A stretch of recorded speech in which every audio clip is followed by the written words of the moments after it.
Hello students, आज हम आपके सब्जेक्ट वेस्टर्न पॉलिटिकल थॉट के एक और थिंकर थॉमस होब्स के बारे में बात करेंगे। इससे पहले के वीडियो लेक्चर्स में हमने रूसो के बारे में बात की थी, उसको एक बार थोड़ा सा रिपीट कर लेते हैं। उसके बाद हम होब्स के बारे में बात करेंगे।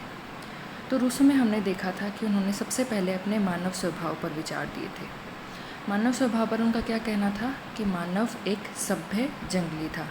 जब वो प्राकृतिक अवस्था में रहता था तो स्वभाव से भोला भाला है, स्वभाव से वो इतना दुष्ट नहीं है, पापी नहीं है, वो सभ्य जंगली हुआ करता था। फिर उनकी प्राकृतिक अवस्था के बारे में देखा। उन्होंने क्या कहा कि प्राकृतिक अवस्था में मनुष्य की आवश्यकताएं थी, सीमित थी बिल्कुल। वो अपनी आवश्यकताओं की पूर्ति वहीं जंगलों में घूम फिर कर लिया करता था। जनसंख्या भी कम हुआ करती थी, तो वह एक सभ्य जंगली की अवस्था थी। फिर ऐसा क्या हुआ कि मानव को आपस में मिलकर समझौता करना पड़ा। इसके लिए मैं आपको पहले बता दूं कि होब्स, रूसो और लोक तीनों ही समझौतावादी विचारक हैं।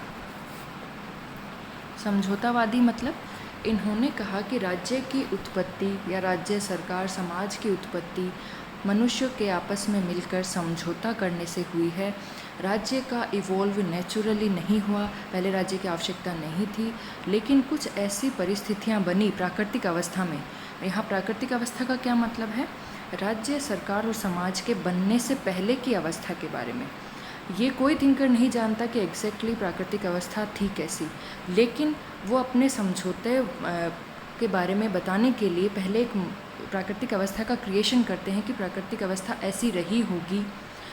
जो अपने जैसे रूसो है, उनके अकॉर्डिंग मानव स्वभाव भोला वाला था, सीमित आवश्यकताओं वाला था। होब्स के अकॉर्डिंग मानव स्वभाव अलग था, लोक के अकॉर्डिंग मानव स्वभाव अलग था। ऐसा क्यों होता है कि जो थिंकर जिन परिस्थितियों में पला बढ़ा होता है, जो उसकी इन्वायरमेंट होता है आसपास का, वो वैसे ही मानव स्वभाव के बारे में अपने विचार रखता है। हम देखेंगे कि होब्स के विचार मानव स्वभाव के बारे में अलग क्यों थे, रूसो के अलग क्यों थे और लोक के अलग क्यों थे। क्योंकि उनके जो इन्वायरमेंट थे उस टाइम के, वो कुछ ऐसे रहे होंगे कि अगर ख़राब इन्वायरमेंट है तो मानव स्वभाव के बारे में बुरा ही सोचेगा। अगर अच्छा इन्वायरमेंट में वो पला बढ़ा है, उसने हमेशा अच्छाई ही देखी है मानव स्वभाव की, तो मानव स्वभाव के बारे में अच्छा या फिर मिक्स्ड सोचेगा कि अच्छा भी होता है, बुरा भी होता है। तो हर थिंकर का उसके इन्वायरमेंट का इन्फ्लुएंस होता है हर थिंकर पर। हर थिंकर को उस टाइम की सिचुएशंस इफ़ेक्ट करती हैं, उसी के बारे में फिर वो अपने विचार रखता है। तो पहले हर थिंकर मानव स्वभाव के बारे में बताता है, फिर बताता है कि भाई मानव स्वभाव ऐसा था तो प्राकृतिक अवस्था में कुछ गड़बड़ हुई या कुछ चेंजेज हुए जिनके कारण उनको आपस में मिलकर समझौता करना पड़ा। तो राज्य क्या है? कृत्रिम संस्था है, नेचुरली इवोल्व इंस्टीट्यूशन नहीं है राज्य, सरकार। इन तीनों थिंकर्स के अकॉर्डिंग लोगों ने आपस में मिले, उन्होंने समझौता किया, अपने कुछ अधिकार हैं वो राज्य को सौंप दिए, किसी ने कहा समाज को सौंप दिए, किसी ने कहा सरकार को सौंप दिया, फिर एक आदमी को सौंप दिए। तो ऐसे करके उन्होंने समझौतावादी ये तीनों विचारक हैं। तो फिर रूसो ने क्या कहा था कि प्राकृतिक अवस्था में सब कुछ ठीक था, लेकिन अचानक से जनसंख्या बढ़ने लगी, संपत्ति रूपी सर्प ने जन्म ले लिया। किसी एक व्यक्ति ने ज़मीन का एक टुकड़ा रोककर कहा ये मेरा है, तो तेरे मेरे का भेद उत्पन्न हो गया, धनी निर्धन का गैप आने लग गया। तो अब जो निर्बल व्यक्तियों को, जो कमज़ोर व्यक्तियों को, जो अच्छे व्यक्ति थे वो सताने लग गए कि भाई जो ज़्यादा बलशाली थे वो निर्बलों को परेशान करने लग गए। तो फिर सब ने आपस में मिलकर क्या किया? एक समझौता किया कि हम सब अपने अधिकार समाज को सौंप देंगे। किसके अकॉर्डिंग? रूसो के अकॉर्डिंग। अपने अधिकार उन्होंने किसको सौंपे? समाज को सौंपे। ठीक है, तो अब मनुष्य ने अपने अधिकार दिए समाज को, तो यानी उसने अपने अधिकार छोड़ दिए, लेकिन समाज का सदस्य अल्टीमेटली है कौन? वो सारे मनुष्य ही। तो समाज का सदस्य होने के नाते वो सारे अधिकारों को वापस मिल जाते हैं। अब इसी से उनकी सामान्य इच्छा के सिद्धांत का उदय हुआ कि समाज में संप्रभु होगा कौन, रूल कौन करेगा मानवों पे। तो उन्होंने क्या कहा कि हर मानव की दो इच्छाएं होती हैं, यथार्थ इच्छा और आदर्श इच्छा। यथार्थ इच्छा होती है वो स्वार्थ से भरी हुई होती है, उसमें मनुष्य सिर्फ अपने बारे में सोचता है, दूसरों का बुरा भी कर देता है। और जो आदर्श इच्छा होती है उसमें मनुष्य समाज का हित अपने से पहले रखता है, सबका कल्याण लेकर चलता है। ये कभी भी बुरी नहीं हो सकती, हमेशा शुभ होती है। तो इन्होंने क्या कहा? जो जितने भी मनुष्य हैं उनकी यथार्थ इच्छाओं को हटा दें और सिर्फ आदर्श इच्छाओं का योग सभी मनुष्यों का, जैसे समाज में 5 मनुष्य हैं तो इन पांचों की आदर्श इच्छाओं का योग क्या बनेगी? सामान्य इच्छा। ये कुछ और नहीं है बल्कि इनकी आदर्श इच्छाओं का ही सम है। तो उन्होंने कहा यही सामान्य इच्छा संप्रभु होगी, यही सामान्य इच्छा सब कुछ होगी, मनुष्य को इसके अधीन रहना पड़ेगा। और अगर किसी मनुष्य को सामान्य इच्छा के तहत कोई काम करवाया जा रहा है दूसरों के कल्याण के लिए, और अगर वो ये फील करे कि भाई मेरे को तो ज़बरदस्ती काम करवाया जा रहा है, मैं स्वतंत्र नहीं हूँ, लेकिन सही मायने में यही स्वतंत्रता है। तो रूसो ने कहा कि अगर किसी से ज़बरदस्ती लोक कल्याण में कार्य करवाया जा रहा है तो वो सच्चे मायने में स्वतंत्रता है, वो परतंत्र नहीं है वो व्यक्ति। तो ये उनका सामान्य इच्छा का सिद्धांत था। फिर हमने देखा कि उनके लिए संप्रभु कौन है, सामान्य इच्छा या जनता। अल्टीमेटली संप्रभुता वहाँ पर जनता में निवास करती है। तो इस तरह उन्होंने लोकतंत्र की आधारशिला रखी थी, क्योंकि लोकतंत्र में क्या होता है, जनता के लिए, जनता के द्वारा। तो इन्होंने लोकतंत्र की थोड़ी आधारशिला रखी। तो अब इनका जो ये संप्रभुता का सिद्धांत था, ये प्रतिनिध्यात्मक लोकतंत्र में लागू नहीं होता, वहीं लागू होता है जहाँ पर जनसंख्या कम है, क्योंकि सामान्य इच्छाओं का योग आप इतनी बड़ी जनसंख्या में लेकर नहीं चल सकते। तो एक ड्रॉबैक भी था। तो ये था रूसो, जिसको हमने संक्षिप्त में एक बार फिर कवर कर लिया। आज हम होब्स के बारे में बात करेंगे। पहले हम सबसे पहले होब्स की जीवन परिस्थितियाँ और उनके विचारों पर किस किस का प्रभाव था वो देखेंगे। तो होब्स, लॉक और रूसो को प्रमुख समझौतावादी विचारक माना जाता है। क्या माना जाता है इनको? समझौतावादी विचारक या फिर अनुबंधवादी कह लो। शताब्दियों से राज्य की उत्पत्ति के संबंध में अनुबंधवादी सिद्धांत की धारणा को मान्यता दी जाती रही है, परंतु व्यवस्थित ढंग से इस सिद्धांत का प्रतिपादन 16वीं और 17वीं शताब्दी में होब्स, लॉक और रूसो ने किया। 16th एंड 17th सेंचुरी में थिंकर्स हुए थे, इन्होंने प्रतिपादन इसका ढंग से किया। समझौतावादी कह लो या फिर अनुबंधवादी विचारक इनको कह लो। अगर आपसे एग्ज़ाम में पूछ लिया जाए कि भाई ये अनुबंधवादी विचारक थे, वो समझाइए, तो आपको कंफ्यूज नहीं होना है, समझौतावादी अनुबंधवादी सेम। अब देखते हैं इनका जीवन परिचय। थॉमस होब्स का जन्म ब्रिटेन के मेल्सबरी में 1588 में हुआ था। 1588 में एक चीज़ और देखेंगे हम कि उस टाइम युद्ध चल रहा था, और इनकी मृत्यु 1679 में 91 वर्ष की अवस्था में हुई थी, यानी 91 साल जिए, खूब लंबा जिए। उनके जन्म के वर्ष आर्मेडा का युद्ध हुआ था तथा ब्रिटेन में सर्वत्र भय का वातावरण था। होब्स का कथन है कि आर्मेडा के वर्ष उनकी जननी ने 2 जुड़वाओं को जन्म दिया, उसे तथा भय को। होब्स एक पादरी का पुत्र था, इस कारण उसे बाइबल का गहरा ज्ञान तो था, परंतु धर्म के प्रति उसका लगाव प्रारंभ से ही कम था। अब आपने देखा कि जब होब्स का जन्म हुआ 1588 में, तब आर्मेडा का युद्ध चल रहा था। वो किसके बीच में था? ब्रिटेन और स्पेनिश आर्मेडा। अब इस टाइम क्या था, चारों ओर स्पेन ने ब्रिटेन पर अटैक कर दिया था, तो चारों तरफ इंग्लैंड में भय का, आक्रोश का वातावरण था। तो जिस टाइम वो पैदा हुए तो उन्होंने क्या कहा कि मेरी माँ ने 2 बच्चों को जन्म दिया, एक तो मैं, एक भय। तो उन्होंने क्या देखा स्टार्टिंग से ही कि युद्ध का वातावरण है, भय का वातावरण है, तो इसी से उनके मानव स्वभाव संबंधी विचारों ने बाद में शेप लिया। ठीक है, तो ये उनके जन्म के टाइम की घटना थी। अब उनकी प्रमुख रचनाएं देख लेते हैं, उनकी बुक्स कौन कौन सी हैं। पहली है डी सीवे। डी सीवे में उन्होंने संप्रभुता की परिभाषा दी है। संप्रभुता की परिभाषा के बारे में उन्होंने डी सीवे में बताया है। सेकंड है डी कॉर्पोरे। ये आपको 2-4 बुक्स याद रखनी है। इसमें इन्होंने डी कॉर्पोरे में बताया कि जनता को संप्रभु का विरोध क्यों नहीं करना चाहिए, संप्रभु के अधीन क्यों रहना चाहिए, उसका विरोध का अधिकार जनता को क्यों नहीं है, संप्रभु मतलब निरंकुश क्यों है। ठीक है, तो संप्रभु का विरोध नहीं करना चाहिए, ये इन्होंने डी कॉर्पोरे में बताया।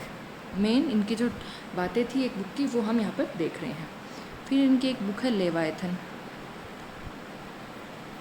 ये 1651 में लिखी थी, इम्पोर्टेंट है, पूछी जा सकती है ज़्यादा, सबसे ज़्यादा। 1651 में इन्होंने लेवायथन लिखी। इसमें इन्होंने क्या बताया, इसमें इन्होंने निरंकुशतावादी राजतंत्र का समर्थन किया। राजतंत्र का मतलब जहाँ पर एक व्यक्ति शासक होगा, निरंकुशतावादी मतलब कि उसको सारी शक्तियाँ सौंप दी, उसको निरंकुश बना दिया, समाज के हर तबके पर उसका अधिकार हो गया। वही बताता है उसके बोले हुए शब्द ही कानून है, उसके लिखे हुए उसके बोले हुए शब्द ही कानून है, जनता को उसका विरोध करने का अधिकार नहीं है, इसलिए इसको निरंकुशतावादी राजतंत्र का समर्थन इन्होंने किया, ये कहा जाता है। ठीक है, पूछा जाए लेवायथन किस पर लिखी गई है, तो निरंकुशतावादी राजतंत्र के समर्थन पर। अगली बुक एलिमेंट्स ऑफ लॉ। जैसा नाम से स्पष्ट है कि इसमें इन्होंने विधि की व्याख्या की है, उसके प्रकार बताए हैं। फिर लास्ट है a dialogue on the civil war. ये ब्रिटेन के गृह युद्ध पर लिखी है। सिविल वॉर का मतलब है गृह युद्ध, तो इन्होंने ब्रिटेन के गृह युद्ध पर लिखी है। तो इनकी कुछ रचनाएं हैं, डी सिवे, डी कार्पोरे, लेवायथन 1651 में लिखी। निरंकुशतावादी राजतंत्र का समर्थन इसमें किया। Elements of law, a dialogue on the civil war, जिसमें इन्होंने ब्रिटेन के गृह युद्ध के बारे में जिक्र किया है। तो इनकी कृतियाँ देखी। अब इन पे देखते हैं कि होब्स के विचारों पर किस किस का प्रभाव था। विचारों पर प्रभाव। होब्स के विचारों पर भौतिकी व यांत्रिकी का गहरा प्रभाव पड़ा था। गैलीलियो का गति का सिद्धांत इस शताब्दी की सबसे महत्वपूर्ण उपलब्धि थी। इसी प्रभाव के कारण होब्स ने माना कि गति ही ब्रह्मांड की अंतिम सत्य है। प्रत्येक वस्तु जो विद्यमान है वह पिंड है, अर्थात कणों से मिलकर बनी है और गति में रहती है। इसके अलावा केपलर तथा डेकार्टे की पद्धति से भी बहुत प्रभावित रहे। इसी को वैज्ञानिक भौतिकतावाद कहा जाता है। इसी के द्वारा उसने अपने दर्शन और विचारों को वैज्ञानिक रूप देने का प्रयास किया और भौतिक विज्ञान में होने वाली पद्धति को मानवीय तथा समाज विज्ञानों पर लागू करने का प्रयास किया। यानी संक्षेप में क्या मतलब है कि ज्यामिति और यांत्रिकी यानी साइंस का उन पर प्रभाव था। उस टाइम जब वो उस टाइम इनका जीवन चल रहा था, तब गैलीलियो का गति का सिद्धांत बहुत एक उपलब्धि थी, बहुत अच्छी, तो इस कारण इन पर प्रभाव पड़ा। तो साइंस का प्रभाव इन पर देखा। फिर होब्स पर डेकार्ट का बड़ा प्रभाव पड़ा, जो वैज्ञानिक पद्धति का प्रेरणेता माना जाता है। इसी क्रमबद्धता और वैज्ञानिकता के आधार पर होब्स ने माना, डेकार्ट एक पॉलिटिकल साइंस थिंकर थे जो वैज्ञानिक पद्धति के प्रेरणेता माने जाते हैं। तो होब्स ने माना कि भौतिक विज्ञानों की भांति, भौतिक विज्ञान यानी साइंस की भांति सामाजिक विज्ञानों की एक निश्चित पद्धति और प्रणाली होनी चाहिए, जिसका मूल यह है कि तथ्यों का परीक्षण, निष्पक्षता से मूल्यांकन और अंत में किसी निष्कर्ष पर पहुंचना। अब वैज्ञानिक पद्धति में हम क्या करते हैं? सबसे पहले हम देखते हैं कि भाई जो तथ्य हैं उनका परीक्षण करते हैं, फिर उनका निष्पक्षता से बिना बायस्ड हुए उनका मूल्यांकन करते हैं और अंत में फिर किसी रिजल्ट पर पहुंचते हैं। देखा होगा जैसे फॉर एग्जांपल अपन फिज़िक्स देखते हैं तो उसमें हम देखते हैं कि वर्ल्ड में ये हो रहा है, उसके बाद लैब में एक्सपेरिमेंट किए जाते हैं तो उनका मूल्यांकन हो गया निष्पक्षता से, फिर किसी रिजल्ट पे या किसी थीसिस पर पहुंचते हैं। तो इन्होंने कहा साइंस की यही चीज़ें सामाजिक विज्ञानों पर लागू की जा सकती हैं। यूरोप में अपने शिष्य विलियम केवांडा के साथ शैक्षिक भ्रमण के समय होब्स को यूक्लिड की ज्यामिति पढ़ने का अवसर मिला और उन्हें ज्यामिति से प्रेम हो गया। ज्यामिति का आकर्षण उसके लिए उस विषय के कारण नहीं था जितना कि उस सुदृढ़ प्रमाण पद्धति के कारण जो कि उसमें प्रयोग की जाती है। ज्यामिति से प्रभावित होने के कारण उसने उसकी पद्धति को राजनीतिक और मनोवैज्ञानिक के क्षेत्र में प्रयोग किया, यानी ज्यामिति से वो बहुत ज़्यादा इन्फ्लुएंस्ड थे। होब्स की विचारधारा पर इंग्लैंड के गृह युद्ध और उसमें घटित क्रूर व हिंसक घटनाओं का सर्वाधिक प्रभाव पड़ा।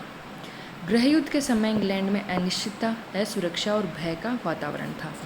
वही 1588 उसके बाद ब्रिटेन सिविल वार का उन पर सबसे ज़्यादा प्रभाव पड़ा। उस टाइम अनिश्चितता थी, असुरक्षा थी, भय का वातावरण था कि कौन जीतेगा कौन हारेगा, बंदी ना बना लिया जाए।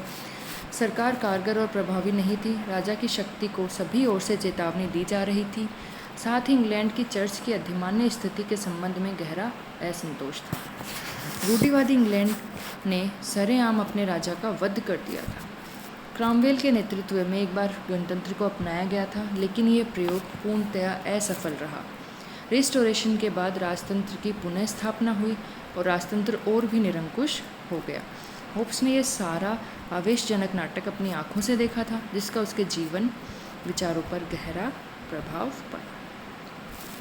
तो अब इन्होंने क्या देखा कि चारों तरफ इंग्लैंड में असुरक्षा का वातावरण है, भय का वातावरण है, स्वार्थ का वातावरण है। अपने स्वार्थ में वहाँ के राजा को मार दिया गया, उनके अकॉर्डिंग जो उन्होंने देखा। फिर गणतंत्र की स्थापना हुई। अब गणतंत्र आज के दिन तो सबसे सफल शासन माना जाता है, लेकिन उस टाइम ये असफल रहा। फिर उसके बाद वापस राजतंत्र आया और ज़्यादा निरंकुश हो गया। तो अब मैंने बताया था कि हर थिंकर पे उसके इन्वायरमेंट का सबसे ज़्यादा फ़र्क पड़ता है, सबसे ज़्यादा इन्फ्लुएंस्ड वो अपने इन्वायरमेंट से होता है, जो आसपास वो चीज़ें देखता है। तो अब होप्स ने क्या देखा था, हर टाइम भय और स्वार्थ का वातावरण था। तो इनकी मानव प्रकृति में हम मेन एलिमेंट्स क्या देखेंगे, वो कहते हैं कि मानव में मेन एलिमेंट्स ये होते हैं, मुख्य प्रवृत्ति मानव की है भय प्लस स्वार्थ। यही मानव प्रकृति के बारे में उन्होंने बताया था, जो हम लेटर ऑन देखेंगे। ठीक है। इसके अलावा होप्स का मानना है कि व्यापार व आर्थिक प्रगति के लिए शांति एक आवश्यकता है।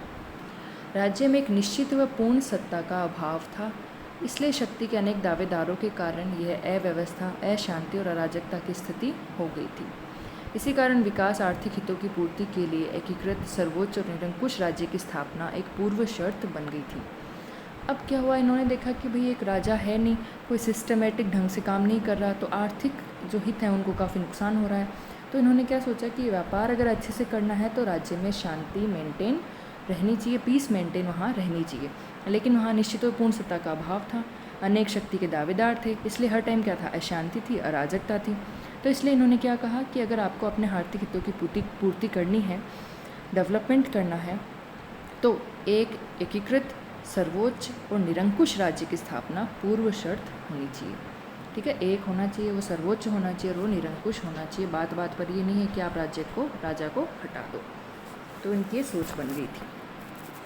निष्कर्षतः थॉमस होब्स पर अनेक घटनाओं और कारकों का प्रभाव पड़ा था, जिसके आधार पर उसकी पृष्ठभूमि और विचार पद्धति का निर्माण हुआ। नवीन वैज्ञानिक खोजों, गणित, ज्यामिति, भौतिकी व यांत्रिकी का उनके दर्शन और उनके विचारों पर गहरा प्रभाव पड़ा था। इन्हीं के आधारों पर होब्स ने अपने राजदर्शन का निर्माण किया। किन चीज़ों के, कि एक तो ज्यामिति का प्रभाव देखा हमने, साइंस या गणित का प्रभाव देखा, भौतिकी का प्रभाव उन पर पड़ा था, यांत्रिकी का प्रभाव पड़ा था, वैज्ञानिक पद्धति का प्रभाव पड़ा था, डेकार्टे से उन्होंने ये लिया था, और गृह युद्ध का प्रभाव उन पर पड़ा था। इन्हीं के आधारों पर उन्होंने राजदर्शन का निर्माण किया। उनका मानना है कि संसार में पदार्थ के अतिरिक्त कुछ भी सत्य नहीं है। आध्यात्मिक सत्ता को उन्होंने काल्पनिक माना। भाई लोग ये कहते हैं ना कि एक तो ये जीवन है, जैसे हमने अगस्टाइन वगैरह देखे थे, एक्विनास देखा था, तो उन्होंने क्या कहा था कि इस दुनिया से परे एक और दुनिया है, जैसे प्लेटो ने भी कहा था वही सच है। तो इन्होंने क्या कहा, नहीं, संसार में पदार्थ ही सब कुछ सत्य है, भौतिक चीज़ें ही सब कुछ हैं। आध्यात्मिक सत्ता यानी भगवान की दुनिया को काल्पनिक माना उन्होंने, और अपने वैज्ञानिक पद्धति के आधार पर उन्होंने मानव विज्ञान और मानव स्वभाव का विश्लेषण किया, और उसके आधार पर ही उन्होंने अपने निष्कर्ष निकाले। यानी उन्होंने क्या कहा, पदार्थ ही सब कुछ है, जो आध्यात्मिक सत्ता है वो एक काल्पनिक चीज़ है। तो ये था उनका जीवन परिचय, उनकी प्रमुख कृतियाँ, किन किन का उन पर प्रभाव पड़ा। अगले लेक्चर में हम देखेंगे कि उन्होंने मानव स्वभाव के बारे में, प्राकृतिक अवस्था के बारे में क्या विचार रखे।